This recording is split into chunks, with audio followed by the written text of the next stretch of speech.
Hello dear learners, myself Deenadayalan from AC Independent PU College, Head of the Department of Biology.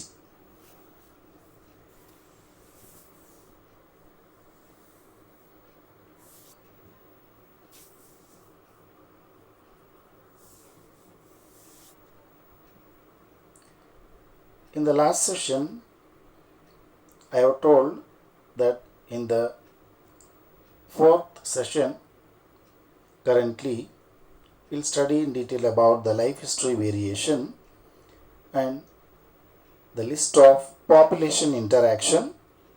Along with that, we'll also study only two types of population interaction in detail in this video.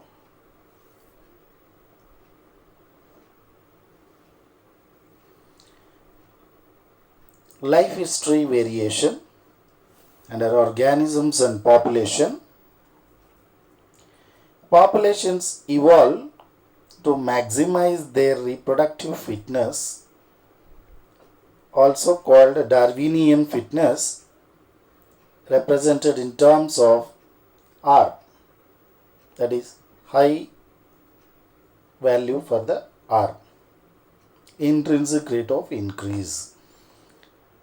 Remember, you have studied in the previous session about this. In the habitat in which they live. That means, according to Darwin principle, the fittest organisms survives well compared to any other organisms that is going to get more adapted to the existing environmental conditions. Under a particular set of selection pressures, that is the factors, the organisms evolve towards the most efficient reproductive strategies.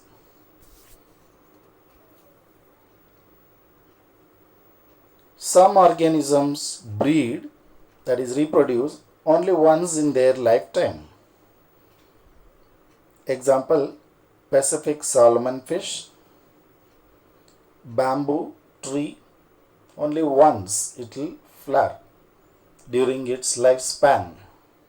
In case of plants, we'll call these as monocarpic plants because they produce flowers with the other processes like pollination, fertilization and fruit formation only once in their lifespan. Such plants are called monocarpic plants, while others breed many times during their lifetime. Example, most of the birds and mammals. In case of plants like mango, coconut, which are perennial, which lives for many years, after completing the vegetative period of their growth, once they reach the reproductive phase, they start producing flowers, pollination, fertilization, followed by fruit formation and seed dispersal. This process occurs with the stepwise manner every year during a specific season. That's why they are called polycarpic plants. Some organisms produce a large number of smaller sized offsprings. For example, oysters, they produce eggs in lakhs at a time. And those which reach the best, it will survive, rest all will perish. And also pelagic fishes under this. Some other organisms produce a small number of large sized offsprings. For example, birds, and also includes the mammals. This is about the life history of the organisms in short. Here, which is desirable for maximizing the fitness in the environment where they live, that is the habitat. Ecologists, they suggest that life history traits, that is the characters of the organisms, have evolved in relation to the constraints imposed by the abiotic and biotic components existing in that particular living place called habitat in which they live. Evolution of life history characteristic features in different species is currently an important area of the research everywhere that's being conducted by the ecologists.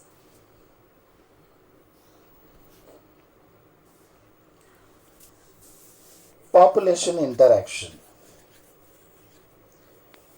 We know in any biological community, plants are the major producers,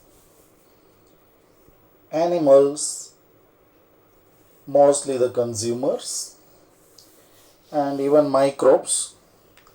Sometimes the microbes acts as decomposers too, without which no life exists and no recycling is possible. In detail, we will be studying this under ecosystem. In any biological community, animals, plants, and all the microorganisms existing in close intimacy interact with each other in various forms for various needs. These kind of interactions may be either useful, that is beneficial to the organism, or harmful, that is detrimental to the organism, or even neutral to one species, or even both. Here a list of different kinds of population interactions are given. First one, predation. Second one, competition. Third one, parasitism. Fourth one, commensalism. Fifth one, mutualism. And finally, amensalism. Protocooperation is also included under this. Various types of population interactions. In case of mutualism, considering two species in all the cases, mutualism, both the species A and B are equally benefited from each other. It's a type of symbiosis too, living together, mutually helping each other, getting the benefits from each other, both species A and B. Competition, in this case, both the species are harmed in the interaction. In case of predation, one species is benefited, the other one is harmed. If it is benefited, we will give plus sign. If it is harmed, minus sign for that. Parasitism, again one species is benefited and another species is harmed. In case of commensalism, one species is benefited and another one in the interaction is neither benefited nor harmed. So only will mention here in the form of, that is no any signs, will represent it in 0. In case of amensalism, one species is harmed, the other one is neither benefited nor harmed, so we'll keep it as 0 in this case. This is just a chart. Next we will move on to the first kind of population interaction, predation. What is predation? What is the relationship between the two organisms, the predator and the prey? What is predator and the prey? All this we'll study here. Predation is a kind of population interaction in which one organism kills another for the food. That is, as I already mentioned from the chart, one is benefited and the other one loses the life or gets harmed. The organism that does the killing for food is called predator, and the organisms that is killed for the food is called the prey, Prey. Here in the pictures, the first one, deer, it's a prey that will be used as a food by the tiger, that is the predator.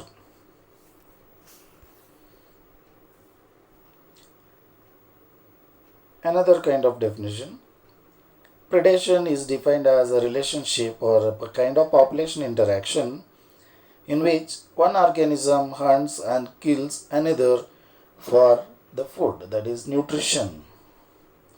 For example, bears feed on the fish. A predator is an organism that eats another organism. Prey is the organism which the predator eats. The words predator and prey are almost always used to mean only animals that eat animals. But the same concept also applies to the plants. It may be bear and the berry, rabbit and the lettuce, grasshopper on the leaf.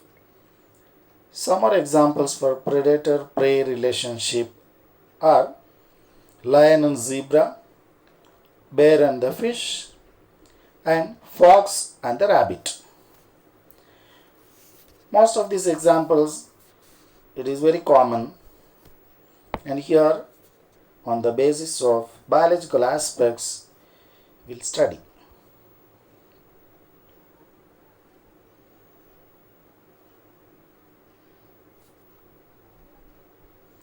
What are the characteristic features of these predatory animals that feeds on the prey?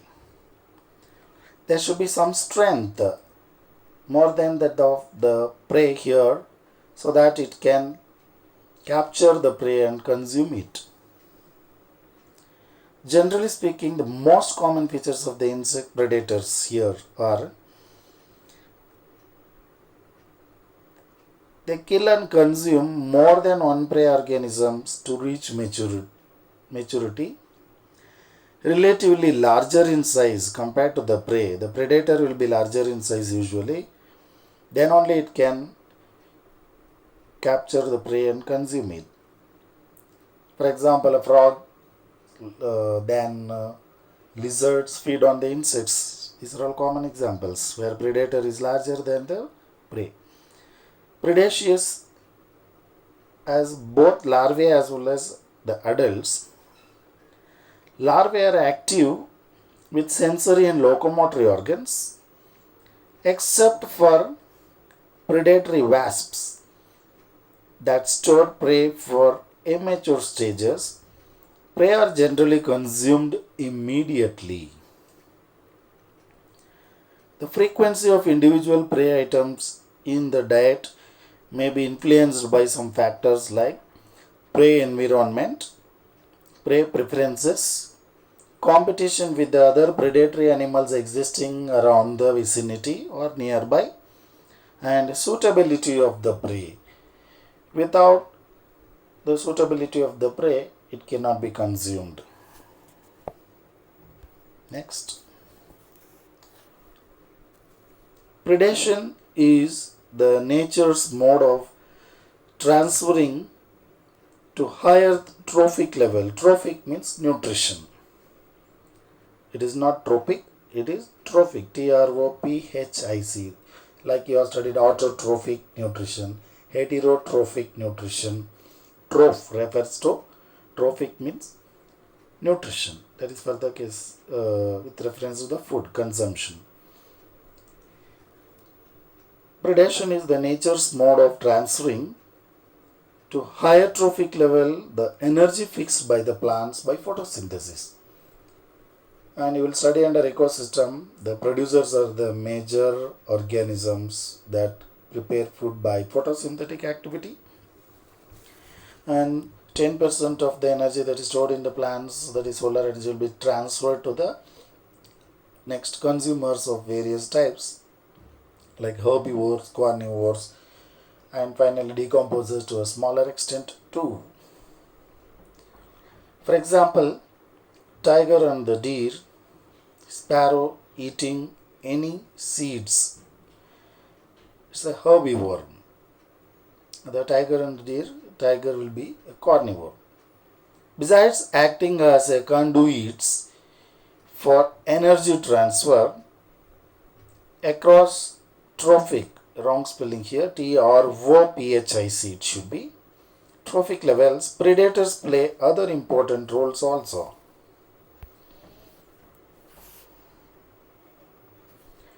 Predators keep the prey population under control because they keep feeding on it, and the prey population will be controlled. Otherwise, if the predators are not present in the vicinity, prey population will increase and the other trophic level organisms might not get the food. But for the predators, the prey species could achieve very high population densities and cause ecosystem instability. That's what I told just now.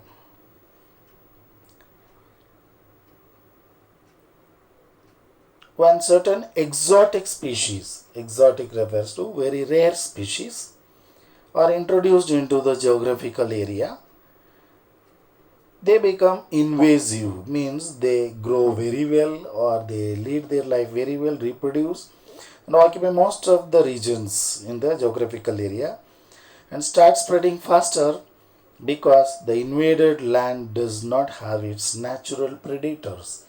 Due to the absence of the predators, the prey population will increase at the alarming rate, thus creating ecosystem instability.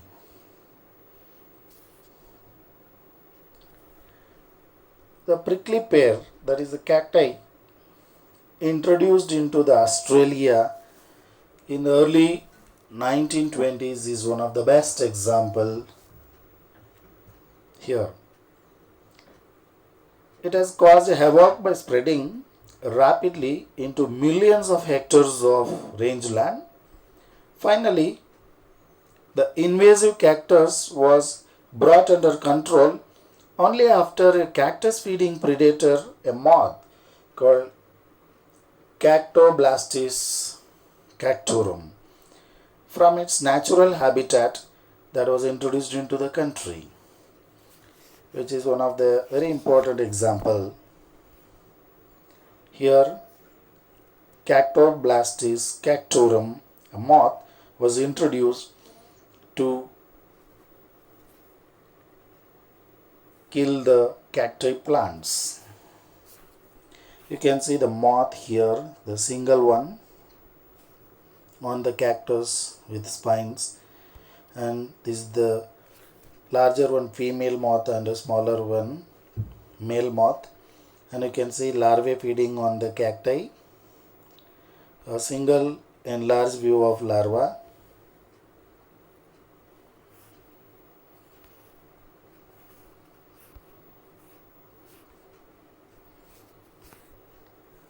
And next here the moth that is controlling the cactus population in a given area in a stepwise manner. It is given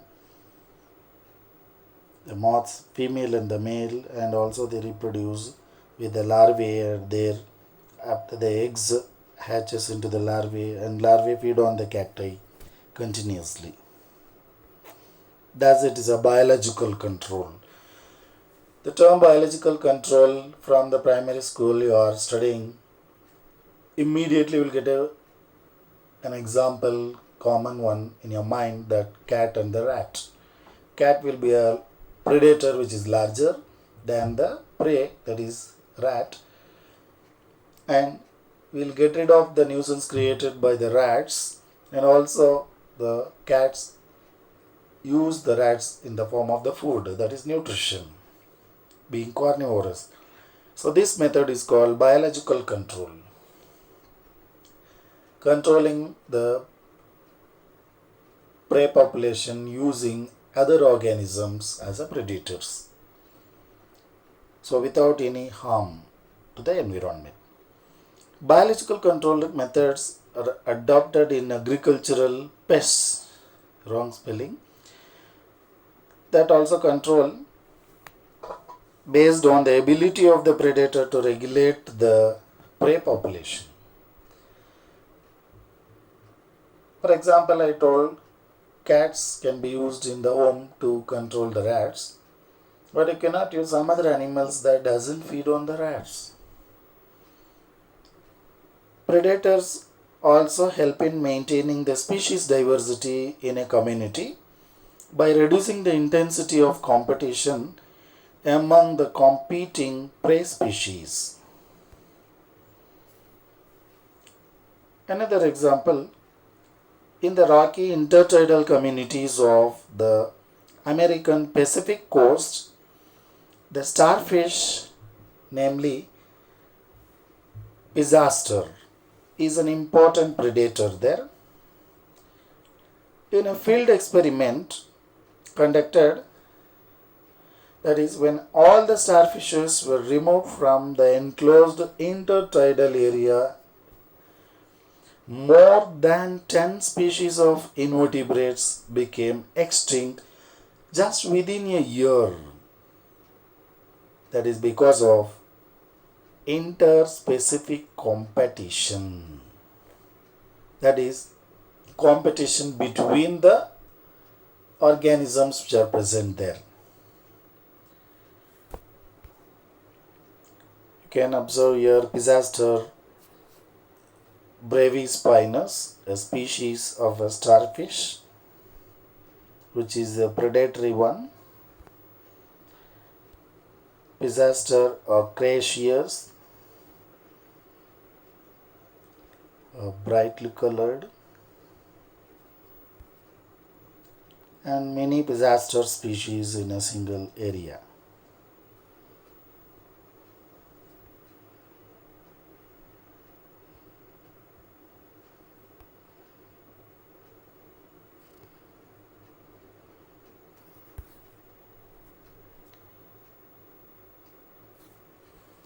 If the predator is too efficient and overexploits its prey, then the prey might become extinct, and following this, the predator will also become extinct due to the lack of food. For example, the predatory birds, they feed on some insect species. If the predatory bird population increases very faster than the insect population, then there will be increase in the number of insects. Initially,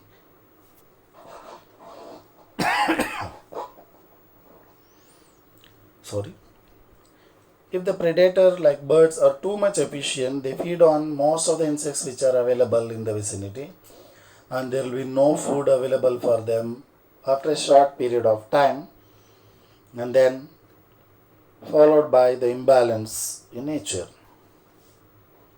That is the reason why predators in nature are prudent. Prey species have evolved various defensive measures to decrease the impact of the predation. That means the prey species modifies something in their body parts or their behavioral pattern to avoid the predatory birds. Some examples here are highlighted. Some species of insects and frogs are cryptically colored, that is camouflaged, to avoid being detected easily by the predator. Like some insects resemble like a green color, resembling the leaf structure and or flower structure. When it is present on the plants, the birds cannot recognize them, which correlates the color. One such example here, you can observe cryptically colored frogs. See here, variously colored frogs to avoid the predatory organisms feeding them as a source of food. Like if somebody comes to attack you, you will try to defend or modify like that. Cryptically colored or camouflaged, very good example. Some species are poisonous highly and are avoided by the predators. One such example is highlighted here, that is the monarch butterfly, that is highly distasteful to its predatory birds because of some special chemical substance present in their body. Interestingly, these monarch butterflies acquire this chemical substance which is poisonous during its larval stage, that is caterpillar stage, by feeding on a poisonous weed. You can observe the monarch butterfly here with the metamorphosis also is highlighted, very beautiful. That's a beautiful things are always poisonous. Eggs, larval stage, pupa and the adult.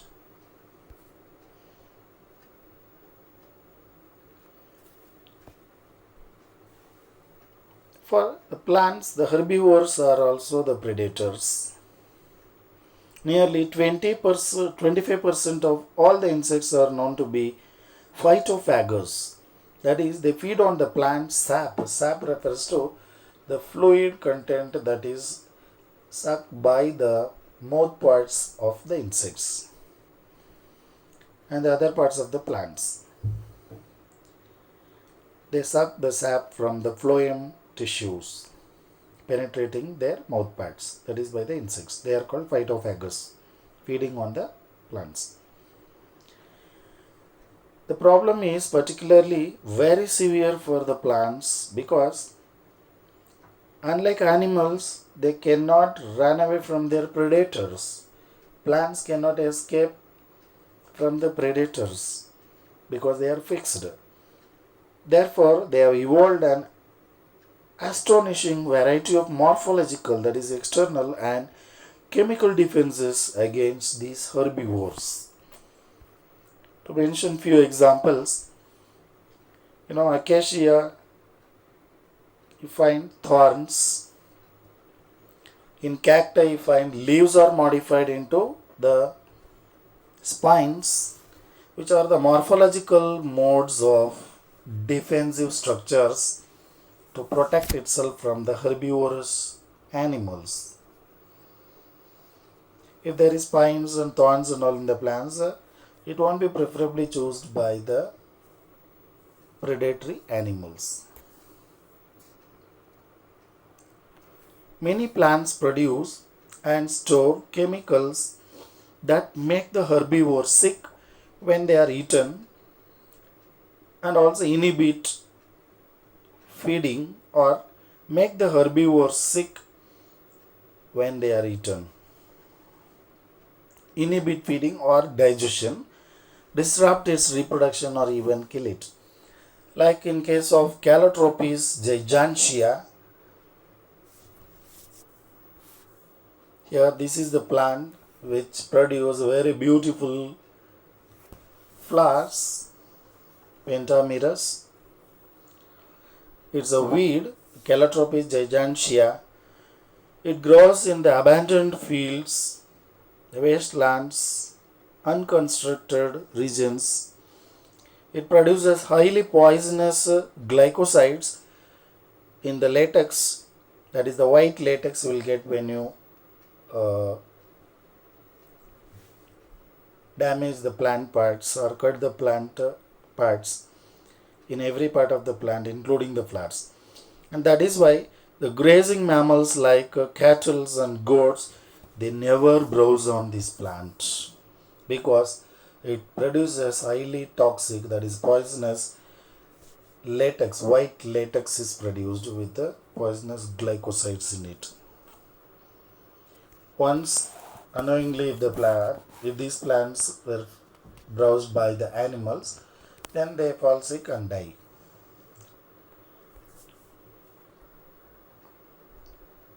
A wide variety of chemical substances that we extract from the plants on a commercial scale, such as nicotine, caffeine, quinine, opium, etc., are produced actually by the defenses against the grazing animals and also the browsers.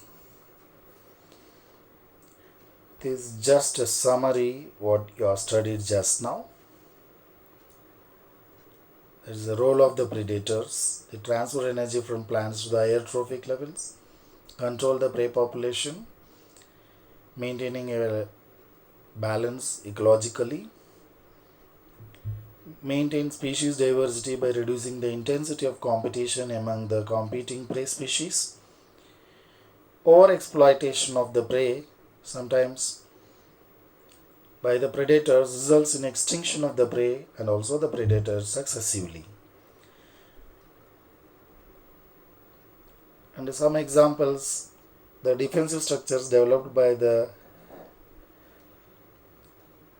prey population have a direct impact on the predation.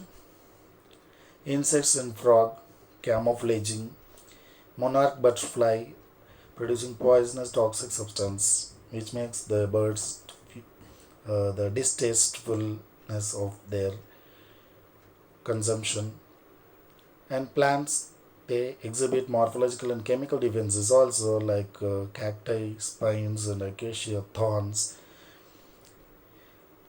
It produces and store chemicals in case of calotropes, and also plants like tobacco produce nicotine, coffee, caffeine, and so many other chemical substances that make the herbivorous animals fall sick once they graze on it. Next, we'll move on to the competition, the second kind of population interaction between the organisms, in which both the organisms are harmed. That's why in the chart it was highlighted in the form of negative sign for both the species involved in the interaction by competition. Two types of interactions are there: intra-specific and inter-specific. If the competition exists between the members of the same species, it is considered as intra-specific interaction or competition. And if it is between the members of different species for the same source of food, for example, it is called interspecific interaction or competition. Interspecific competition is a type of competition or interaction or a type of competition in which two or more species use the same source of food which is very limited. For example, both lions and hyenas compete for the prey such as zebras. A suitable example for interspecific, two different species of organism feeding on the same source of food which is very limited. Intraspecific competition. If the environmental resources are finite, available plenty, competition within the species for the resources increases because the population grows well and the carrying capacity, it reduces the per capita growth rate to zero. When the demand for a resource such as water, food, etc. exceeds the supply, that resource becomes the limiting factors. The factor or the resource like food, light, water and all which is available to the least becomes the limiting factor. And in this case you can see two examples. Competition for the source of food exists between the same species. This happens when there is plenty of resources that is available in the vicinity. When Darwin spoke of the struggle for existence and survival of the fittest in his theory in nature, he was convinced that interspecific competition is the potent force in organism evolution, because in the interspecific competition more than two different species are involved in it, because they depend on the same source of food. The fittest one will survive and the other weaker ones will be eliminated. It's generally believed that the competition occurs when closely related species compete for the same sources of food that are available very limited, but it is not entirely true in all kinds of competition. Firstly, totally unrelated species could also compete for same resource. For example, in some shallow South American lakes, visiting flamingos and resident fishes both compete for their common food, the zooplanktons, that is, free floating microscopic animals, are called zooplanktons in the lakes. Flamingos, very beautiful birds, you can see here. Secondly, the resources need not be limiting for competition to occur in some cases. In interference competition, the feeding efficiency of one species might be reduced due to the interfering and inhibitory presence of the other species, even if the sources like food, space, light, water are abundantly available. Therefore, the competition is best defined as a process in which the fitness of one species is significantly lower in the presence of another species. In some cases, even though the many organisms feed on the same source of food, which is available plenty, it need not be very limited, there the stronger one will feed more than the other one, or because the stronger one might interfere with the feeding process by the other organisms around it.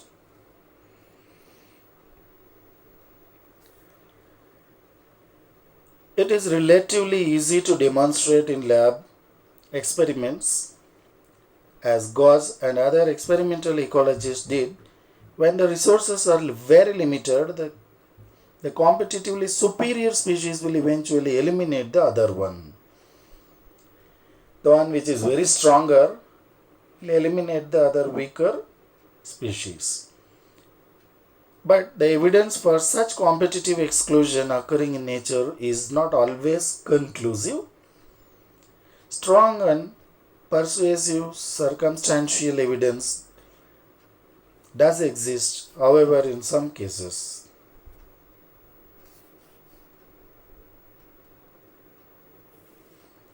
The Abingdon tortoise, you can see in the pictures, that is observed in the Galapagos Islands, became extinct within a decade after goats were introduced on the island, apparently due to the greater browsing efficiency of the goats. This is also another suitable example. Competitive release. A species whose distribution is restricted to a very small geographical area because of the presence of competitively superior species is found to expand its distributional range dramatically when the competing species is experimentally removed. One such experiment in the field was done by Connells and others. They showed that on the rocky sea coast of Scotland, the larger and competitively superior organism, that is barnacle, Balanus, it dominates the intertidal area and excludes the smaller barnacle, that is Thalamus, from that zone. Here you find two niche. What is ecological niche? The sum total of an organism's use of abiotic or biotic resources in the environment. The niche not only gives the details about the habitat, but also it clearly indicates the specific role played by the organism in that place where they live. Two types of niche is observed here: fundamental niche and realized niche. The niche potentially occupied by the species is called fundamental niche, and the portion of the fundamental niche the species actually occupies is realized niche.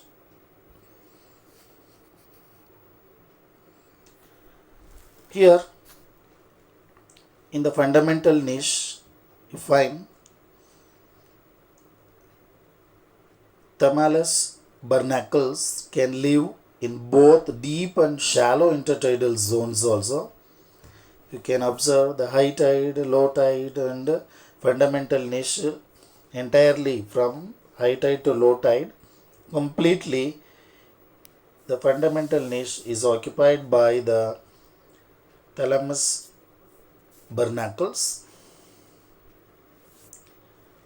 And in the second pic you find competition from Balanus narrows, the blue colored one, that is the Balanus, another type of barnacle. It narrows the Thalamus spatial range and forcibly it will occupy the higher and drier zones, the high tide zones. You can find the fundamental niche initially in the first picture fully occupied by the Thalamus barnacles, and once it was replaced little by little by the larger barnacles, that is Balanus, then slowly the intertidal zones will be shifted towards the drier and higher zone in the high tidal regions. You can observe very clearly the differences in these pictures.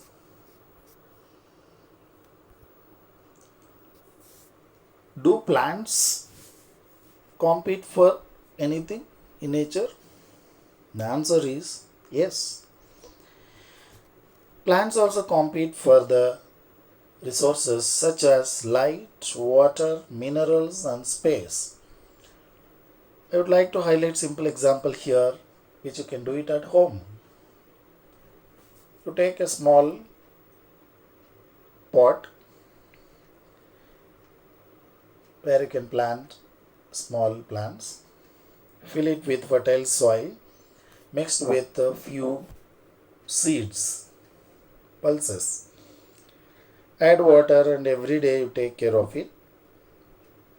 Within few days you can find out of the seeds what you have added, very few will germinate faster and few will not.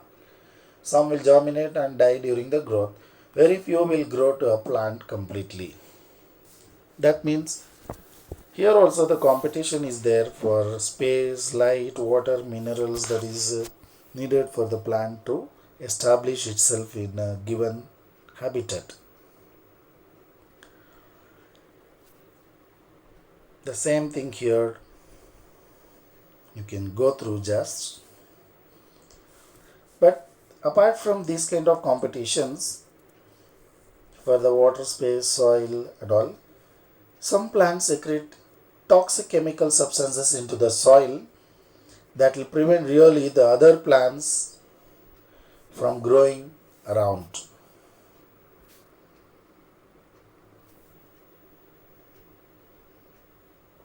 Competition in plants, and also the animals.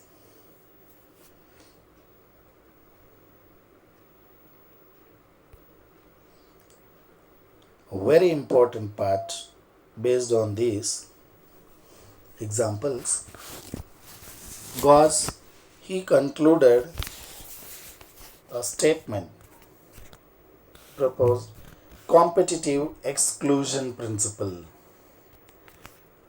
It states that two closely related species competing for the same resources cannot coexist indefinitely, and the competitively inferior one will be eliminated eventually, that is finally. Say for example, two different related species are competing for a single source of food, but both cannot coexist. Both cannot live together and have the food materials, that is the source of food, for a long time. And competitively, here the inferior one, the weaker one will be eliminated, and the stronger ones will start continuing its feeding process and survive. This may be true if the resources are very limited, but not otherwise. So Gauss' competitive exclusion principle is applicable to the habitat if the resources are very limited. Very important for 2 marks, commonly appearing in the examinations. One such example here, the competitive exclusion principle. You can observe very clearly in a unicellular protozoan, that is the Paramecium aurelia and Paramecium caudatum, different species are grown separately. Each species are grown separately.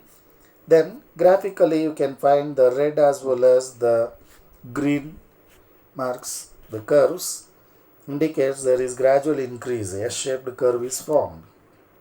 Relative population density will be almost same. Whereas if both the species are grown together, then the Paramecium aurelia eliminates the Paramecium caudatum gradually. Even though both coexist, since the limited sources of food is available, Paramecium aurelia is dominated in the place and Paramecium caudatum is inferior species. So this Paramecium caudatum will be gradually eliminated by Paramecium aurelia. That's what it indicates, the graphical representation here.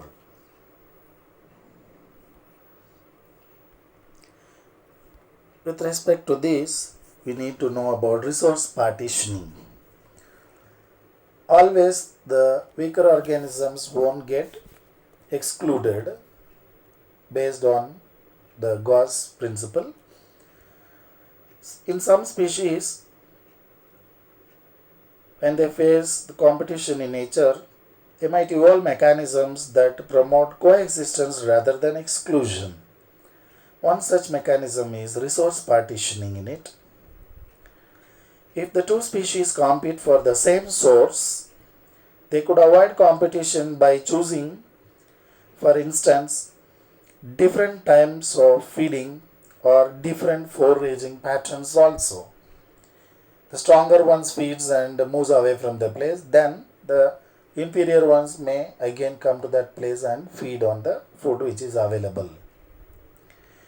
MacArthur showed that 5 closely related species of the warblers living on the same tree were able to avoid competition and coexist due to the behavioral differences in their foraging habitats or foraging activities.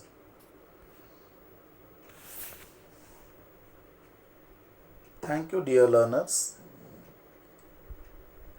In the next session, we'll study about parasitism, commensalism, mutualism, proto-cooperation and amensalism. Hope you have understood clearly the predation as well as the competition in detail in this session. Make a note of the various examples And in the examinations, sometime there may be 5 mark questions also. Write a short note like that on competition or predation, or 2 mark questions highlighting few examples, or definition with examples. Sometimes there may be questions like this. They may give examples and ask the students to highlight the nature of the interaction in the organisms.